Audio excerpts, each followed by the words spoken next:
Well, hundreds of newspapers across the country are dropping the comic strip Dilbert after racist comments by its creator. And now Elon Musk is coming to the Dilbert artist's defense. The LA Times, Chicago Tribune, Washington Post, just some of those newspapers saying they will no longer carry Dilbert. Creator Scott Adams made controversial remarks during his weekly show on YouTube. He was discussing a Rasmussen Report survey, which found 53% of Black Americans agree with the statement, "It's okay to be white." Well, Adams repeatedly referred to people who are Black as members of a hate group and said that white people should, quote, get the hell away from them, also blaming Black people for not, quote, focusing on education. Adams said he was trying to make the point that everyone should be treated as an individual without discrimination. And now, as we mentioned, Elon Musk getting involved in all of this. I do want to welcome in Niall Stanage, White House columnist with our partners at The Hill. Niall, thank you so much for being here. Good to be here, Natasha. So this statement, "It's okay to be white," it has been repeated on some right-wing websites in political speeches as well. The Anti-Defamation League has denounced it as a hate chant. Niall, what are you tracking in terms of this phrase, its history and its significance? I mean, the history of it you have just outlined very well, where it has become used first by kind of trolls who are trying to incite a reaction, and then latterly by more white supremacist groups, honestly. I also think it's a polling question. It's kind of a trash question, honestly. It's a question that is clearly intended to bait people, and it's such a sort of vague or broad question that it seems to me designed to attract headlines rather than to find out anything very useful, which of course it has done because Scott Adams has made these blatantly racist remarks. And let's talk about Elon Musk here, because today he is defending the Dilbert creator. In response to newspapers pulling the comic, he tweeted and then deleted, "What exactly are they complaining about?"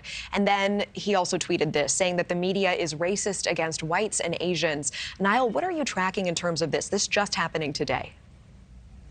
So Elon Musk himself obviously is very prone to these provocative statements. I don't know what he is basing that claim on. He didn't really expound or explore what the basis for that claim is.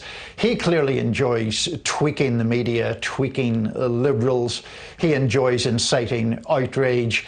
You know, frankly, I'm not sure that his views deserve any more serious consideration than anyone else's simply because of his business success.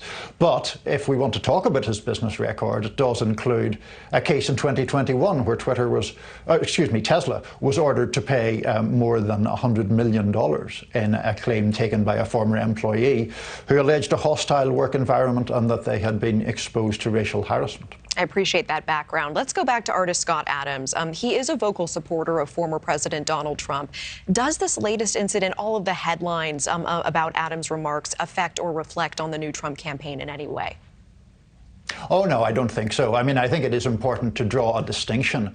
Scott Adams and his comic strip are not being dropped because of support for former President Trump or for conservatism. They're being dropped because of racism. And, you know, he has been really quite clear. I mean, even in follow-up remarks, he said, and I'm looking because I want to get this right, you should be willing to be racist when it is to your advantage. So he's not even really stepping away from that at all. That's why the strip has been dropped. That's why his income has taken such a hit, completely understandably. It's not to do with his backing of former President Trump. That's a separate issue. I appreciate that. And meanwhile, Adams, not the first time he's making headlines in a controversy, also made news for controversial remarks questioning the Holocaust death toll, poking fun at woke culture, the LGBTQ community. And in fact, last year, more than 70 publications at that time dropped Dilbert for those issues. Is freedom of the press, though, a legitimate defense here? Well, I mean, I don't know. I don't think there is a legitimate defense of his remarks. He is protected from government punishment for expressing his opinions. He's not protected, nor is anyone protected by the First Amendment from private employers taking action that they deem appropriate. I mean, not to make it too personal, but if an employee of the Hill said those things, I would certainly hope they'd be fired. You know, I mean, they're completely unacceptable remarks. Niall Stanage, I appreciate your perspective and time. Thank you so much for coming on the show tonight. Thank you. Thank you for watching. Go to newsnationnow.com to find News Nation on your television provider. And don't forget to click the red subscribe button below to get more of News Nation's fact-driven, unbiased coverage.